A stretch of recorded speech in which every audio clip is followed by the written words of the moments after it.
नमस्कार दोस्तों, स्वागत है आपका हमारे यूट्यूब चैनल स्वाति ज्ञान गंगा में। आज की हमारी कहानी है मेरी पत्नी की मजबूरी या उसकी फितरत। जो पति अपनी पत्नी को घर में अकेला छोड़कर बाहर रहते हैं वे यह कहानी ज़रूर सुने। मैं एक शादीशुदा आदमी हूँ। मैं पिछले काफ़ी समय से भारतीय सेना में कार्यरत हूँ। मैंने अपना पूरा जीवन अपने देश की सुरक्षा के लिए समर्पित कर दिया है। ऐसा इसलिए क्योंकि जब मैं 6 साल का था तो मेरे पिता ने मुझे सक्रिय और मजबूत बनने के लिए ट्रेनिंग देनी शुरू कर दी थी।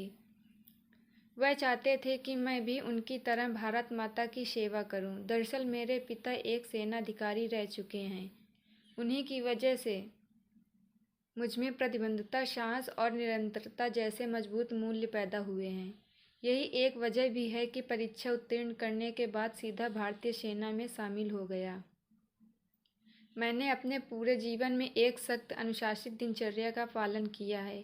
हालांकि एक समय पर यह मेरे लिए बहुत घुटन भरा हो गया था, लेकिन मेरे पास अपने पिता के नक्शे कदम पर चलने के अलावा कोई दूसरा विकल्प भी नहीं था। हाँ, इस दौरान एक चीज़ जिसने हमेशा मुझे अपने करीब रखा वह थी मेरी बचपन की दोस्त मौली। मैं मौली से पहली बार तब मिला था जब हम दोनों हाई स्कूल में पढ़ते थे। वह एक प्यारी सी चुलबुली और सुंदर लड़की थी।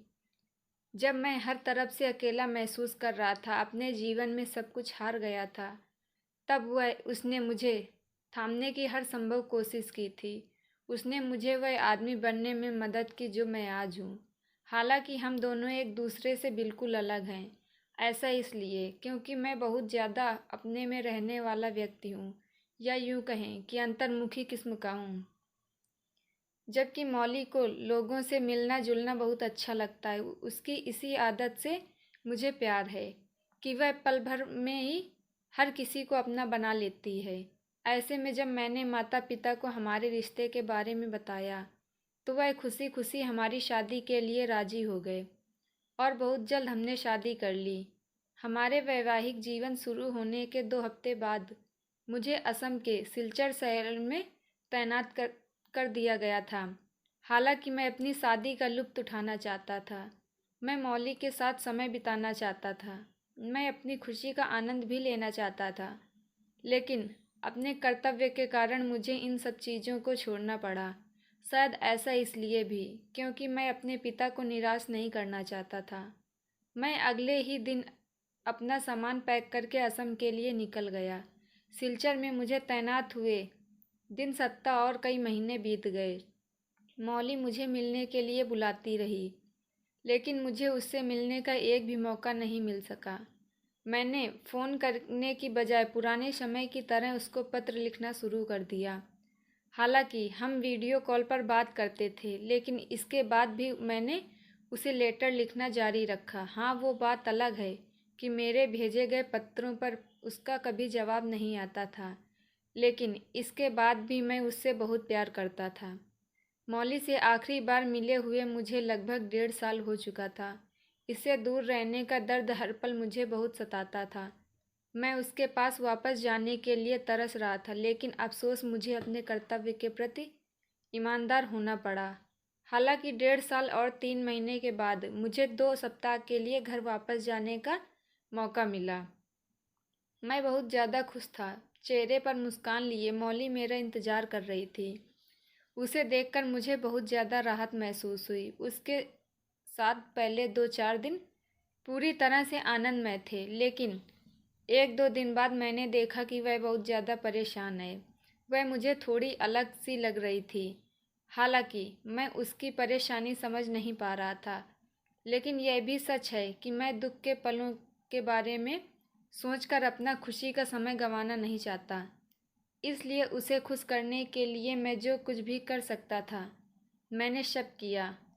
मौली से मिलने के बाद मैं 8 महीने के लिए पोस्टिंग पर फिर लौट आया। सरहदों पर दर्द के साथ मेरा समय बीतता गया। सेना का अधिकारी होने के नाते मेरा पहला कर्तव्य था, लेकिन मौली के पास लौटने का विचार ही मेरी एकमात्र प्रेरणा थी। काम की वजह से मौली के साथ मेरे पत्र कम होते गए। हम दोनों अब वीडियो कॉल पर भी ज़्यादा बात नहीं करते थे। इसलिए जब मैं दूसरी और घर वापस गया तो मैंने उससे बात करने की ठानी। इस बार मैंने उसे सरप्राइज़ देने की योजना बनाई। मैंने उसे नहीं बताया कि मैं घर आ रहा हूँ। उसके चेहरे पर खुशी की कल्पना करके मैं बहुत ज़्यादा खुश था। मैं अपना सारा काम खत्म करके घर के लिए निकल पड़ा। जैसे ही मैं अपने अलीगढ़ वाले घर पहुंचा तो मैंने देखा कि चारों तरफ कपड़े पड़े हुए हैं। घर का सारा सामान अस्त व्यस्त सा लग रहा था। मैंने अपना बैग एक कोने में रखा और हाथ में फूलों का गुलदस्ता लेते हुए बेडरूम की तरफ आगे बढ़ा। बेडरूम का दरवाज़ा खोलते हुए मैंने देखा कि मौली एक दूसरे आदमी के साथ है। वह दोनों एक दूसरे के साथ सो रहे थे। उन्हें देखते ही गुलदस्ता मेरे हाथों से फर्श पर गिर गया। मैंने शोर मचाया और उन दोनों को डरा दिया। मौली मुझे देखकर एकदम चौंक गई। मैं वापस मुख्य द्वार की तरफ आगे बढ़ा, लेकिन मौली ने चिल्लाते हुए कहा, आई एम सॉरी। उसके विश्वासघात ने मुझे इतनी बुरी तरह आहत किया था कि मैंने उससे बात करने से पूरी तरह इनकार कर दिया था। मैंने एक होटल में कमरा लिया। इसके बाद उसकी अंतहीन कॉलों ने मुझे परेशान कर दिया, लेकिन मैं बुरी तरह रो रहा था। मेरी पत्नी, जिसे मैं पूरे दिल से प्यार करता था, वह मुझे धोखा दे रही थी। काफ़ी सारे फ़ोन आने के बाद मैंने उसका कॉल लिया। उसने रोते हुए कहा कि मेरे जाने के बाद वह पूरी तरह अकेली हो गई थी।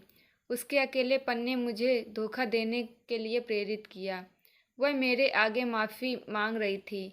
उसकी बातों को सुनकर मैं भी उससे कुछ नहीं कह सका। ऐसा इसलिए क्योंकि मुझे लगता है कि अगर मैं सेना में नहीं होता तो मैं एक सामान्य जीवन जी रहा होता।